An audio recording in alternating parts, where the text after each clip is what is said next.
ولما جاءت رسلنا لوطا سيء بهم وضاق بهم ذرعا وقال هذا يوم عسيب۔ اور جب ہمارے فرشتے خوبصورت لڑکوں کی شکل میں لوط کے پاس گئے تو وہ ان کی آمد سے غمگین ہوئے اور ان کا دل تنگ ہوا، اور انہوں نے کہا آج کا دن بہت سخت ہے، آج کا دن بڑا سخت ہے۔ تو آج سورہ ہود کی آیت نمبر 77 سے بیان ہے۔ ذکر چل رہا تھا ابراہیم علیہ السلام کا اور حضرت لوط علیہ السلام کا، کہ وہ جو فرشتے آئے اور انہوں نے ابراہیم علیہ السلام کو خوشخبری دی، اور ابراہیم علیہ السلام جب انہوں نے دعوت کے اوپر، ان کی میزبانی کے اوپر آگے ہاتھ نہ بڑھائے تو وہ گھبرا گئے، کیونکہ اس وقت کے رسم و رواج کے مطابق اگر مہمان میزبان کے دسترخوان کے اوپر کھانے کی طرف ہاتھ نہ بڑھاتا تو اس کا مطلب تھا کہ کوئی خطرہ ہے یا کوئی گڑبڑ ہے یا کوئی مسئلہ ہے۔ تو پھر انہوں نے کہا کہ اصل میں تو ہم قوم لوط کی طرف بھیجے گئے ہیں ان کے اوپر عذاب نازل کرنے کے لیے، تو آپ کو تو ہم ایک خوشخبری دینے آئے ہیں اسحاق اور یعقوب بیٹے اور پوتے کی جونسی ہے۔ تو اب پھر ان کا وہ ڈر اور خوف جاتا رہا، اور پھر وہ سارا پیچھے آپ اس بیان میں پڑھ آئی ہیں اور سن آئی ہیں۔ تو اب آیت نمبر 77 میں فرمایا ہمارے وہ جو ان سے فرشتے تھے وہ خوبصورت لڑکوں کی شکل میں وہ لوط کے پاس گئے، تو وہ ان کی آمد سے غمگین ہوئے اور ان کا دل تنگ ہوا، اور انہوں نے کہا آج کا دن بڑا سخت ہے۔ تو امام ابو جعفر محمد بن جریر طبری وہ اپنی سند کے ساتھ روایت کرتے ہیں کہ جب فرشتے حضرت لوط علیہ السلام کے پاس پہنچے تو حضرت لوط علیہ السلام وہ اس وقت اپنی زمین میں کام کر رہے تھے، تو اور فرشتوں سے یہ کہا گیا کہ ان لوگوں کو اس وقت تک ہلاک نہ کریں جون سے جب تک کہ حضرت لوط ان کے خلاف گواہی نہ دے دیں، حضرت لوط علیہ السلام کی گواہی سن نہ لو، اس وقت تک ان کے اوپر وہ جو ان کو ہلاک کرنے کے لیے بھیجا گیا تھا اس وقت تک نہ کریں۔ تو فرشتوں نے حضرت لوط علیہ السلام سے کہا کہ ہم آج رات آپ کے پاس مہمان رہنا چاہتے ہیں، ہم آج رات آپ کے پاس مہمان ہیں۔ تو حضرت لوط علیہ السلام نے ان سے پوچھا کہ کیا تمہیں معلوم ہے کہ اس بستی والے کیسے کام کرتے ہیں، اس بستی کے لوگ؟ تو آپ نے فرمایا کہ بخدا روئے زمین پر ان سے زیادہ خبیث لوگوں کو میں نہیں جانتا جون سے۔ تو پھر ان کو لے کے گھر کی طرف چلے تو حضرت لوط انہوں نے دوبارہ سے ان فرشتوں سے یہ پوچھا وہ چیز جون سی ہے، تو پھر وہ لے کر چل پڑے۔ تو جب حضرت لوط کی بیوی نے ان کو دیکھا تو اس نے وہاں کے لوگوں کو جا کر بتا دیا کہ اس طرح ان کے ہاں بہت خوبصورت لڑکے جون سی ہیں اور کلین شیو، اور وہ وہاں پر جون سی ہیں وہ آئی ہیں ان کے گھر۔ آگے فرمایا آیت نمبر 78 کے اندر وَجَاءَهُ قَوْمُهُ يُهْرَعُونَ إِلَيْهِ وَمِن قَبْلُ كَانُوا يَعْمَلُونَ السَّيِّئَاتِ، اور ان کی قوم کے لوگ ان کے پاس دوڑتے ہوئے آئے اور وہ پہلے ہی برے کام کرتے تھے۔ قَالَ يَا قَوْمِ هَؤُلَاءِ بَنَاتِي هُنَّ أَطْهَرُ لَكُمْ فَاتَّقُوا اللَّهَ وَلَا تُخْزُونِي فِي ضَيْفِي۔ تو لوط نے کہا قَالَ يَا قَوْمِ هَؤُلَاءِ بَنَاتِي هُنَّ أَطْهَرُ لَكُمْ فَاتَّقُوا اللَّهَ وَلَا تُخْزُونِي فِي ضَيْفِي۔ لوط نے کہا اے میری قوم، یہ میری قوم کی بیٹیاں ہیں، یہ تمہارے لیے بہت پاکیزہ ہیں، اللہ سے ڈرو، اور میرے مہمانوں کے بارے میں مجھے شرمندہ نہ کرو۔ الیس منکم رجل رشید،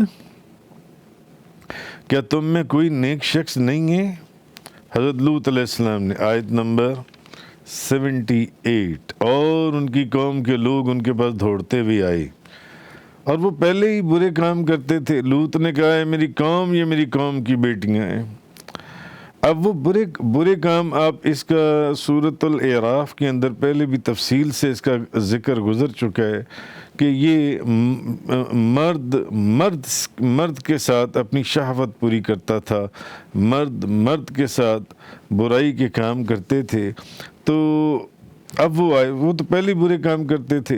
تو لوط نے کہا میری قوم، یہ میری قوم کی بیٹیاں ہیں، یہ تمہارے لیے بہت پاکیزہ ہیں۔ جو بیٹیاں ہیں میری وہ پاکیزہ ہیں، یعنی جو میری امت کی عورتیں ہیں۔ اللہ سے ڈرو اور میرے مہمانوں کے بارے میں مجھے شرمندہ نہ کرو، کیا تم میں کوئی نیک شخص نہیں ہے؟ تو اب تفاسیر کے اندر ہے، امام محمد بن اسحاق نے کہا کہ جب فرشتے حضرت لوط علیہ السلام کے پاس آئے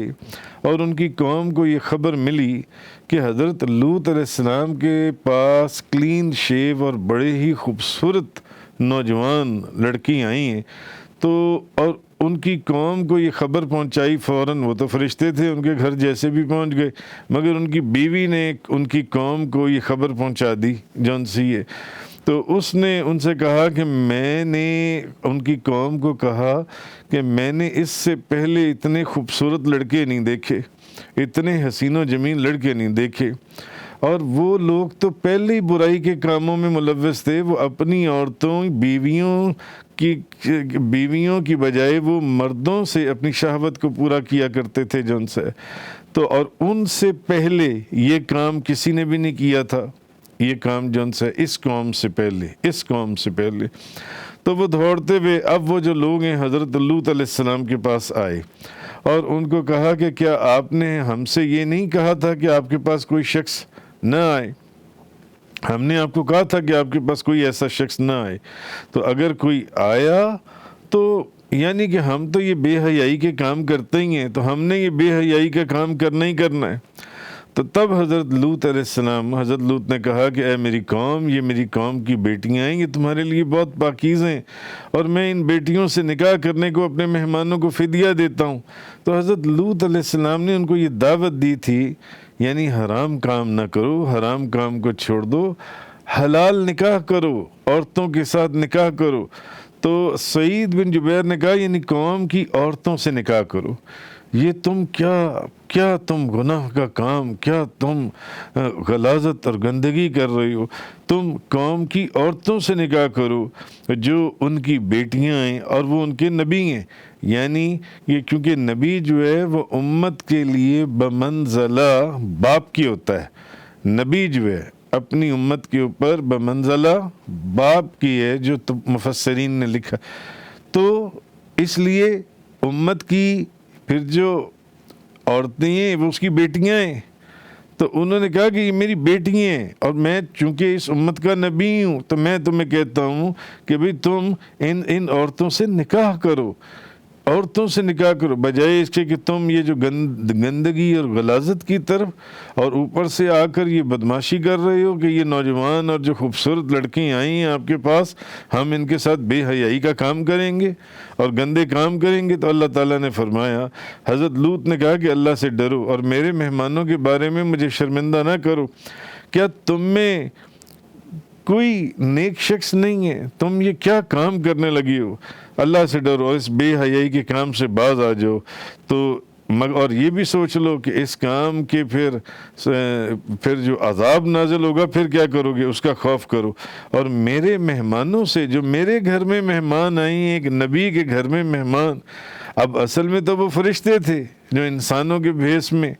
یا ان نوجوانوں کے بھیس میں وہ آپ کے گھر آئے تھے، جو پہلے ابراہیم علیہ السلام کے پاس گئے تھے راستے میں اور ان کو بیٹوں کی خوشخبری سنا کر آئے تھے۔ اصل میں تو وہ فرشتے تھے جن کو وہ لوگ نوجوان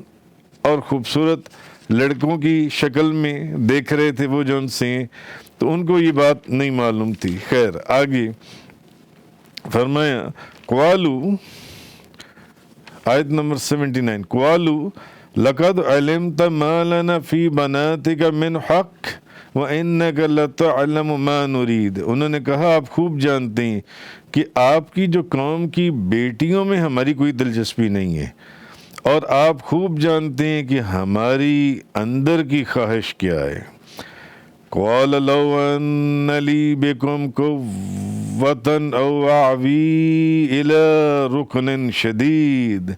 لوط نے کہا کاش مجھ میں تم سے مقابلے کی قوت ہوتی یا میں کسی مضبوط پناہ گاہ میں پناہ لے لیتا۔ آیت نمبر 79 اور 80، یعنی اب اس کا مطلب یہ تھا کہ آپ خوب جانتی ہیں کہ ابھی ہمیں اپنی بیویوں کے ساتھ جو قضائے شہوت ہے اس کے کرنے کی کوئی خواہش نہیں ہے۔ یہ جو آپ ہمیں مشورہ دے رہے ہیں نا کہ اپنی بیویوں کے ساتھ یا نکاح کر کے یا اپنی بیویوں کے ساتھ جن کو تم نکاح میں لائی ہو، جو میری بیٹیاں ہیں، تم ان سے اس خواہش کو پورا کرو، نہ کہ تم یہ جن غلاظت کے کاموں میں پڑے ہوئے۔ اور میرے پاس جو 2 مہمان آئی ہیں وہ ان نوجوانوں کو دیکھ کر جو تم یہ کر رہے ہو تو ان سے تو وہ کہنے لگے کہ ہمیں تو اپنی بیویوں کے اندر ان سے اس شہوت کی کوئی اتنی ہمیں طلب نہیں ہے، اور ان سے رہی بات کہ جن سے نکاح کرنا ہے تو ان سے نکاح کرنے کے لیے ہمیں پہلے آپ کے اوپر ایمان لانا پڑے گا،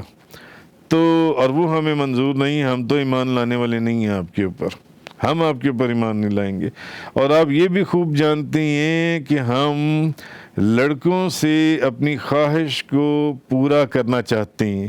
ہماری خواہش ہے کہ ہم اپنی شہوت کی جو ہماری ضرورت ہے وہ ان نوجوان خوبصورت لڑکوں سے پوری کریں۔ تو اب حضرت لوط نے آگے سے یہ کہا، یہ قرآن کہہ رہا ہے کہ کاش مجھ میں تم سے مقابلے کی قوت ہوتی، یعنی کاش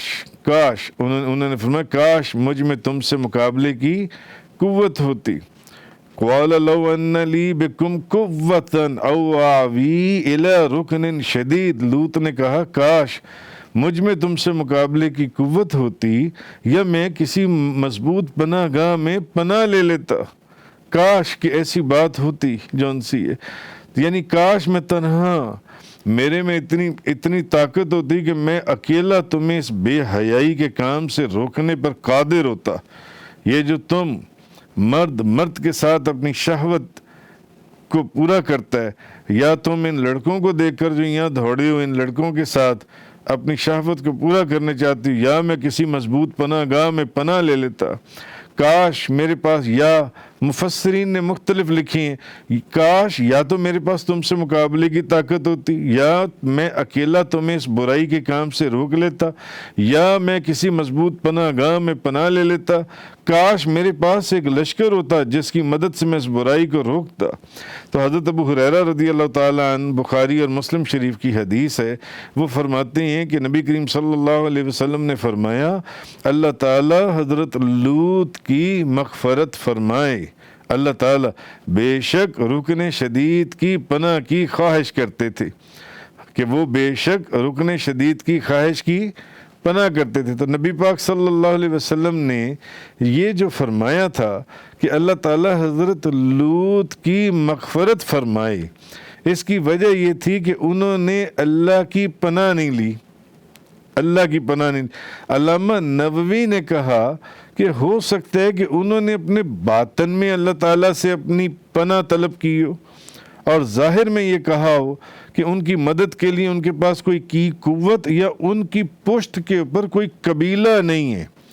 کہ کاش میرے پاس کوئی قبیلہ ہوتا میری پشت کے اوپر تو میں تمہیں بتاتا کہ یہ جس برائی اور بے حیائی کے کام تم کرتے ہو میں تمہیں کیسے یہ کام کرنے دیتا، کاش میرے پاس کوئی ایسی طاقت ہوتی،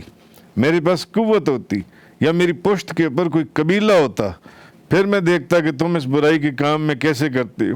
تو یہ بات بعض مفسرین نے کہی ہے، جیسے فتح الباری کا میں نے حوالہ دیا، کہ تاکہ یہ بات انہوں نے اس لیے کی تھی کہ جو مہمان جو سامنے بیٹھے ہوئے تھے یا مہمان جو وہاں پر موجود تھے ان پر آپ کی مجبوری یعنی عذر جو ان سے وہ ظاہر ہو جائے ان کے اوپر، کہ آپ ہوتا ہے نا کہ کسی کے سامنے آپ کا مہمان ہے، کوئی بندہ کوئی ایسی حرکت کرے تو آپ اس بات کو کلیئر کرتی ہیں اس کے سامنے کہ نہیں نہیں نہیں یہ ایسے نہیں، یہ تو ایسے ہی ہے. تو یہ بات تھی کہ آپ نے یہ جو بات کہی، ورنہ ایسا ہی ہے کہ آپ کو اللہ کے اوپر پورا، آپ نبی تھے، آپ کو یقین نہیں ہوگا تو اور کس کو ہوگا. تو کہنے کا مقصد یہ ہے کہ یہ بات انہوں نے صرف اس لیے کی تاکہ مہمانوں پر ان کا جو ان سا عذر ہے وہ ایک ظاہر ہو جائے. کیونکہ یہ بات بھی سوچنے والی ہے، بعض تفسیروں میں آیا کہ اللہ کے رسول نے، نبی کریم صلی اللہ علیہ وسلم نے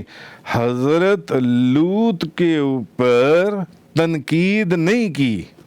اور نہ حضرت لوط علیہ السلام اس معاملے میں اللہ تعالیٰ کی پناہ طلب کرنا بھول گئے. ایسا نہیں، وہ تو نبی ہیں.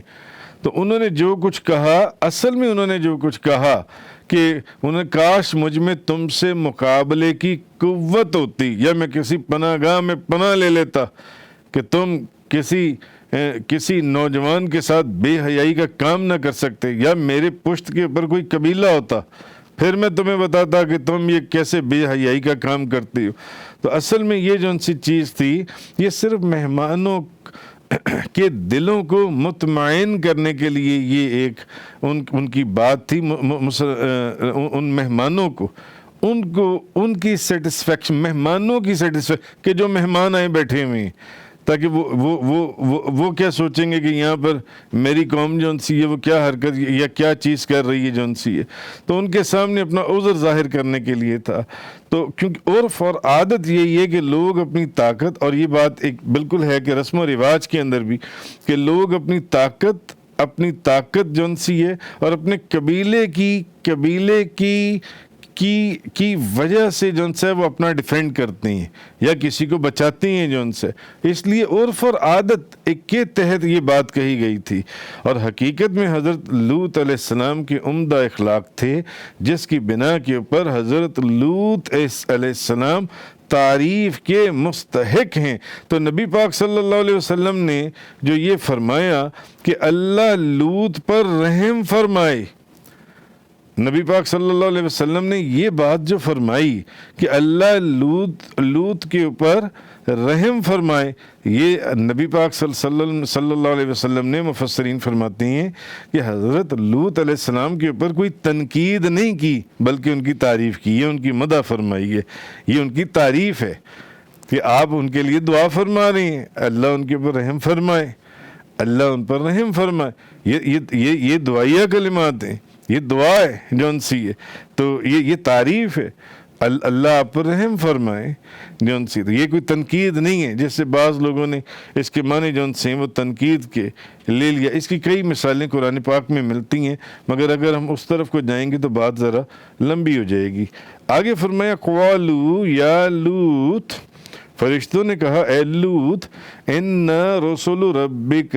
لن یصلوا الیک فاسر باہلک بقطع من اللیل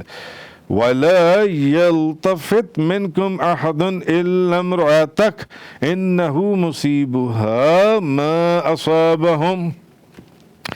ان موعدہم الصبح الیس الصبح بقریب. تو اب ان فرشتوں نے انہوں نے کہا ہے لوط ہم آپ کے رب کے بھیجے ہوئے ہیں. اب وہ بولے، انہوں نے کہا لوط ہم آپ کے رب کے بھیجے ہوئے ہیں، آپ کے رب نے ہمیں بھیجا ہے، یہ آپ تک ہرگز نہیں پہنچ سکتے کیونکہ یہ اب آپ کو نقصان پہنچائیں گے، کیونکہ آپ ان کی مخالفت پر کھڑے ہیں تاکہ یہ بے حیائی اور فحاشی اور گندگی کا کام چھوڑ دیں. اب وہ فرشتے بولے، انہوں نے کہا اے لوط ہم آپ کے رب کے بھیجے ہوئے ہیں، یہ آپ تک ہرگز نہیں پہنچ سکتے. آپ رات کے ایک حصے میں اپنے گھر والوں کے ساتھ یہاں سے روانہ ہو جائیں اور آپ میں سے کوئی شخص مڑ کر نہ دیکھے. فرشتوں نے کہا جب آپ اپنے گھر والوں کے ساتھ روانہ ہو جائیں تو اب آپ نے پیچھے مڑ کر نہیں دیکھنا، بس اب آپ نے نکل جانا ہے یہاں سے. ہاں اب یہ اللہ کا حکم تھا، آپ اپنی بیوی کو ساتھ نہیں لے کر جائیں گے. کیوں؟ کیونکہ وہ بھی انہی لوگوں میں سے تھی.